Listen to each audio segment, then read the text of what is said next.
As you know, the Spanish, in particular Christopher Columbus, shows up in the Caribbean in 1492, and it takes a while for the Spanish really to push out afterwards. Basically, it's not until the 1510s do we see Spanish exploration of areas outside of the Caribbean.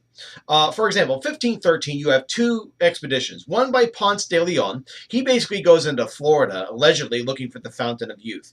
Think Pirates of the Caribbean Part 4, I guess, right? And then in 1513, as well, in the same time, you have the ancestor of Rocky Balboa. No, I'm kidding. Vasco Nunez de Balboa. He's going to go and he's going to basically start exploring Panama. And he is one of the first Europeans to actually see what will be the Pacific Ocean.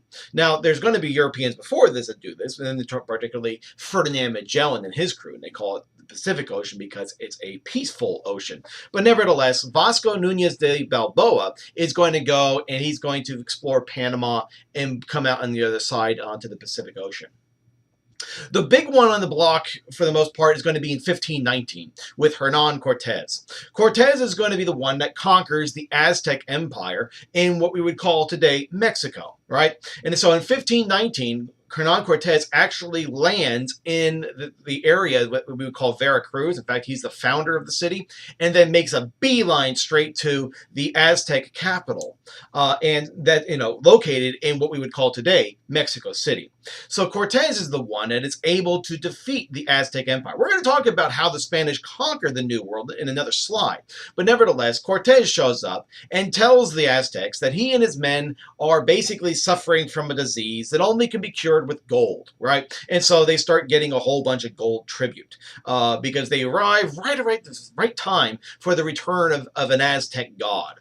And so Cortez is the one that is able to defeat the Aztec Empire.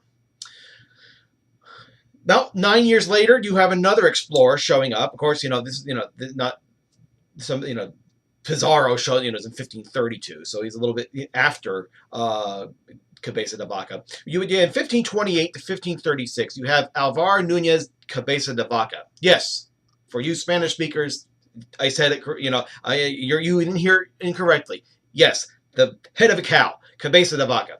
What did he do? Well, think of him as kind of like the Odysseus of the exploration, right? He's shipwrecked. Read the Odyssey. Odysseus is shipwrecked, and then he's trying to get home, and he goes through these mighty adventures and trying to get home, right? Well, Cabeza de Vaca is kind of doing the same thing.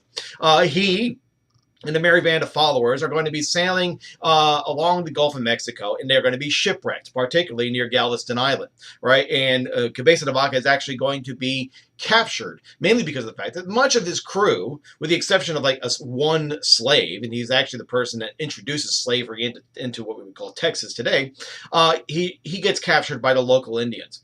But what happens is that Cabeza de Vaca shows that he actually has knowledge of medicine, right? And he starts curing Native Americans, and he's well treated. He's going to actually be traded throughout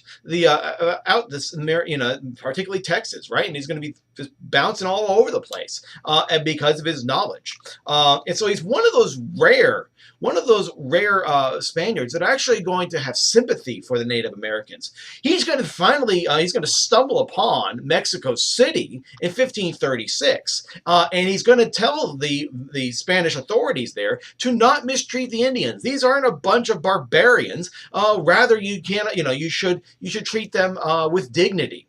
And of course, he's going to actually report that he saw cities of gold, allegedly.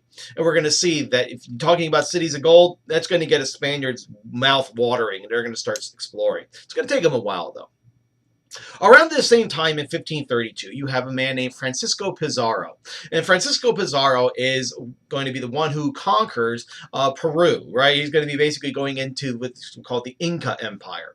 And there he's going to actually exploit a civil war, and he's able to defeat both sides and take over the Incan Empire.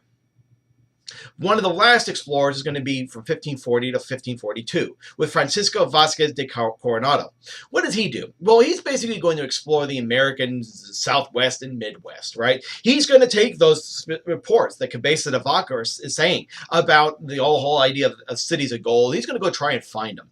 And, he has this huge expedition. It takes 2 years. And if you look at a map, he kind of looks like a bee, like a bee and a fly. They all fly around in random spots. Well, that's kind of like what Coronado's doing. But there is one spot where he actually goes due east, right? He basically this Indian guide says, you know what? If you keep walking that way, if you keep on walking east, you're going to find the cities of gold, right? Well, the guide's basically just sending him out on a wild goose chase, hopefully just to kill the guy, right? And of course, he's like basically walks all over the length of what we would call Kansas, right? And Coronado basically, it takes him that long to figure out, you know what, I've been had. And he turns around, finds the guy, and executes him.